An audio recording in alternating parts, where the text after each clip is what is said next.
Nah, kita lanjut lagi nih, Bang Habibie. Mungkin masih ada pertanyaan. Kalau nanti yang 5 item yang kita sebutkan tadi yang Bang Habibie sudah jelaskan, kemudian pemerintah mencoba merevisi, apakah aliansi buruh akan menerima?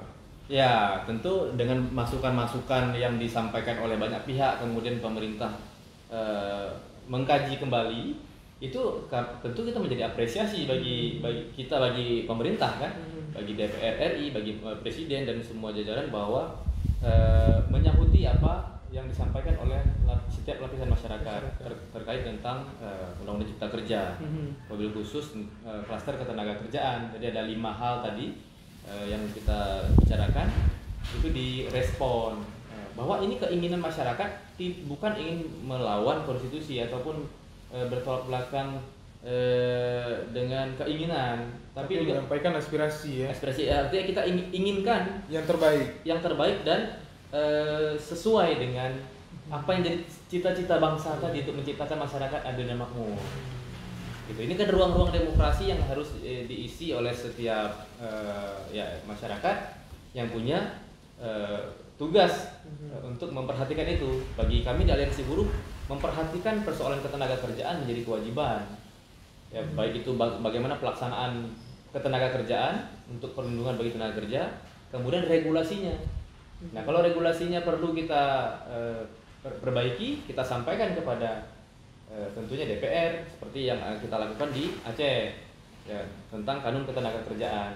Untuk apa kanun itu dilahirkan, kemudian misalkan tidak dijalankan kanun itu, makanya setelah kita kawal sehingga lahir Pergub atau Kepgub tentang libur tsunami, kemudian ada tunjangan megang. Ini menunjukkan adanya sebuah kebijakan yang lahir untuk kepentingan masyarakat.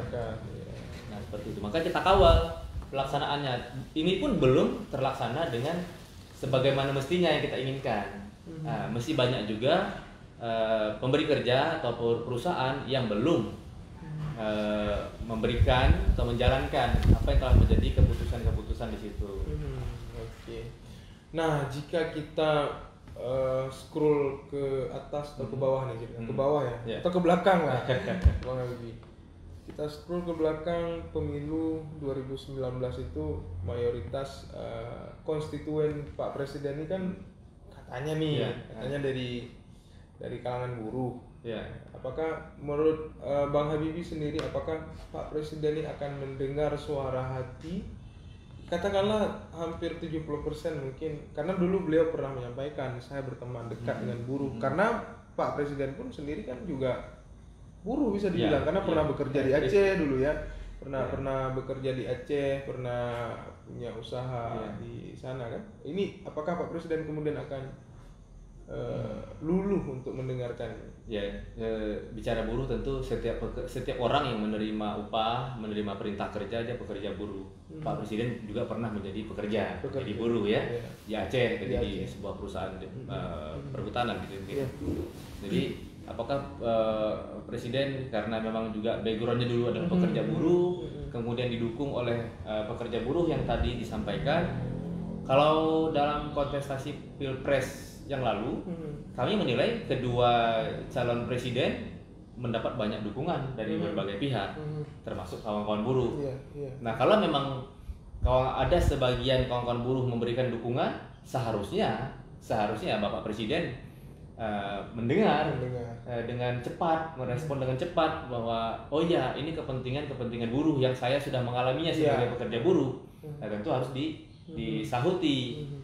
Nah, kalau memang pekerja buruh yang mendukung Pak Presiden sekarang ya dulu menjadi capres, mereka pasti akan memberikan penilaian bahwa kalau begini orang-orang yang kita hantarkan sebagai pemimpin bangsa, pemimpin negara, jika tidak memperhatikan, tidak mendengar, tentu ini akan menjadi pertimbangan meskipun periode yang akan datang Presiden Joko Widodo tidak lagi menjadi calon presiden. Artinya ada harapan kita di situ karena background presiden juga seorang pekerja, artinya bisa mendengar ya. Ya, memang kita mau mengetuk pintu hati ya presiden, para penguasa para wakil rakyat yang ada di Indonesia, mari kita sama-sama gitu. Omnibus Law ini ya sebuah bahasa istilah untuk mengangkut semua, mempermudah semua perizinan, regulasi sekaligus memangkas birokrasi. Kami setuju, tapi ya ayo kita sama-sama yang mana yang menjadi hambatan, kita kupas bersama, kita diskusikan bersama kenapa itu menjadi masalah. Dan ketika memang itu benar masalah, kita hindari menjadi sebuah masalah, maka bisa dihilangkan, bisa dicabut atau dieliminasi, sehingga di dalam sebuah peraturan itu sudah ada aturan-aturan yang aspiratif, sesuai dengan keinginan semua masyarakat. Jadi jangan sampai muncul persoalan seperti ini. Kemarin ada demo yang besar dilakukan oleh mahasiswa dan elemen lain, yang juga ada kerusuhan ya, yang sedang kisruh, ada kerugian-kerugian. Tapi kalau kami dari organisasi buruh menyampaikan aspirasi, selalu mengajak teman-teman buruh untuk terarah, karena kita terorganisir, kemudian tidak anarkis. Kemarin juga ikut Bang yang di sini. Kawan-kawan organisasi buruh di Aceh sudah melakukan di tanggal 6 Oktober. 6 Oktober di masing-masing kabupaten dengan bentuk mogok yang kita beri nama mogok nasional. Mereka di perusahaan-perusahaan mereka masing-masing.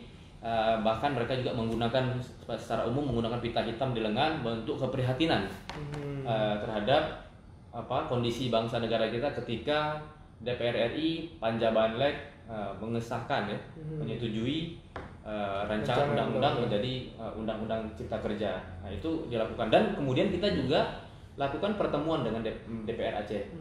Ya, sebenarnya kita ingin turun ke lapangan, turun ke jalan bersama-sama kawan-kawan. Saat itu DPR menerima masukan-masukan kita untuk berdialog, dan DPR Aceh secara kelembagaan sudah menjawab 2 kali sebelumnya. Ini yang ketiga kalinya. Bahkan mungkin ketika hadir mahasiswa dan elemen yang lain sudah 5 kali yang saya ingat memberikan jawaban tegas bahwa DPR Aceh menolak undang-undang Cipta Kerja atau Omnibus Law itu. Tapi kan secara partai politik juga nggak bisa. Ya, mereka menyampaikan secara kelembagaan kepada presiden. Menyurati presiden, menyurati DPR RI. Artinya secara kelembagaan DPR Aceh telah menyampaikan dan membaca, menelaah juga kenapa undang-undang ini mereka tolak. Kan tidak serta-merta mereka hanya menolak saja. Bahkan ada gubernur di beberapa daerah yang saya dengar juga telah mendengar aspirasi, menyampaikan kepada presiden terhadap penolakan itu. Masuk Jawa Barat ya.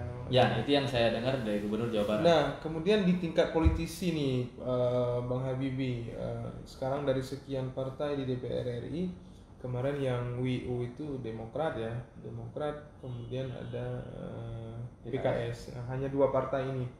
Secara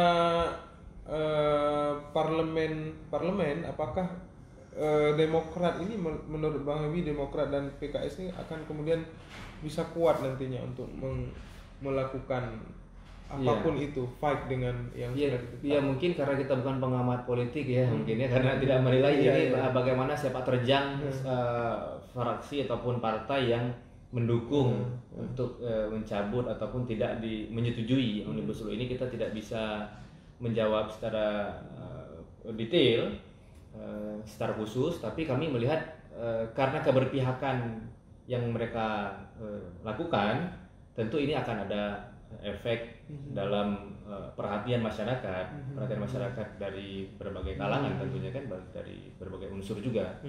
Ya, kita hanya menyampaikan terima kasih, dan ini menunjukkan konsistensinya juga ya, konsekuen ya sebagai wakil rakyat yang harusnya mengaspirasi dari apa yang masyarakat sampaikan. Jadi mereka dengan tegas menolak. Bagi kami buruh dan pastinya dari kalangan yang lain menganggap ya bahwa ini keberpihakan kepada rakyat, seperti itu. Jadi kalau nanti mereka pengaruh dampak kepada pemilihan yang akan datang, itu mungkin elektabilitasnya akan naik. Iya, mungkin elektabilitas mereka, apalagi orang-orang yang terlibat saat itu itu menjadi penting di kalangan-kalangan masyarakat. Oke, baik, Cedolun, kita udah setengah jam lebih, udah 30 menit lebih. Pada intinya Aliansi Buruh Aceh juga bersama-sama dengan Aliansi Buruh se-Indonesia masih menolak ya UU Cipta Kerja yang dianggap memang sangat merugikan masyarakat. Mungkin ada yang mau disampaikan lagi? Ya, yang terakhir sebagai closing statement yang saya mau mempersilahkan itu tadi. Terkait bagaimana langkah yang akan terus dilakukan oleh Aliansi Buruh nih Bang? Iya, yang pertama kepada kawan-kawan pekerja buruh, serikat buruh, kita mengajak terus bersama-sama untuk meningkatkan produktivitas kerja. Ya, ini jangan sampai menjadi kendala kita dalam meningkatkan produktivitas. Kemudian kita juga meminta kepada pemerintah di tingkat pusat, tingkat daerah, mari kita perhatikan masyarakat kita, masyarakat pekerja, dengan menghadirkan regulasi-regulasi yang memberikan dampak kepada kesejahteraan dan perlindungan bagi pekerja. Kemudian kami juga akan terus mengkawal sebagai pilar juga ya dalam sebuah negara untuk terus mengkawal jalannya sebuah regulasi. Kami akan melihat apakah ini merugikan atau menguntungkan. Ya, kalau tentu menguntungkan, kita akan memperjuangkan, membela bersama-sama demi bangsa dan negara. Tapi kalau ini merugikan masyarakat, tentu kita juga akan melakukan kritikan-kritikan agar menjadi perhatian kepada yang membuat regulasi atau regulator dan juga yang menjalankannya, bagi pemerintah. Nah, ini hal-hal penting, dan sekali lagi untuk RUU Undang-Undang Cipta Kerja ini, organisasi buruh, Aliansi Buruh Aceh menyatakan menolak, dan apabila pun sampai ke dalam proses-proses mekanisme hukum untuk penyelesaiannya, ya ini akan kita lakukan terus perjalanannya sampai dengan kalau bahasa kita titik darah penghabisan. Ini bentuk perjuangan semangat. Baik, Syederalun, mungkin nggak terasa kita udah setengah jam ya, udah hampir setengah jam, udah 45 menit kita bicara di kebetulan saya hari ini memang di kantor Serikat Buruh Aceh, kantor Aliansi Buruh Aceh, maaf. Bang Habibie juga memberi waktu, terima kasih Bang. Udah mau bincang dengan, cuma nih karena mungkin masih pagi, dari tadi orang dengar terus nih Bang, nggak pindah-pindah nih. Kawan-kawan netizen, tapi nggak apa-apa, video ini akan kembali diupload Bang di fanspage-nya Serambi, nanti masih terus bisa disaksikan. Biasanya memang akan terus disaksikan biasanya kan. Bagi Syederalun yang tadi nggak sempat nonton secara live, silakan nanti akan bisa melihat lagi, menyaksikan lagi video podcast ini di fanpage serambinews.com dan kemudian di YouTube-nya Serambi TV. Baik, Syederalun, saya Subur Dhani, jurnalis harian Serambi Indonesia, dan Bang Habibie Insen selaku Sekjen Aliansi Buruh Aceh undur diri. Terima kasih telah bersama kami kurang lebih selama 40 menit. Assalamualaikum warahmatullahi wabarakatuh.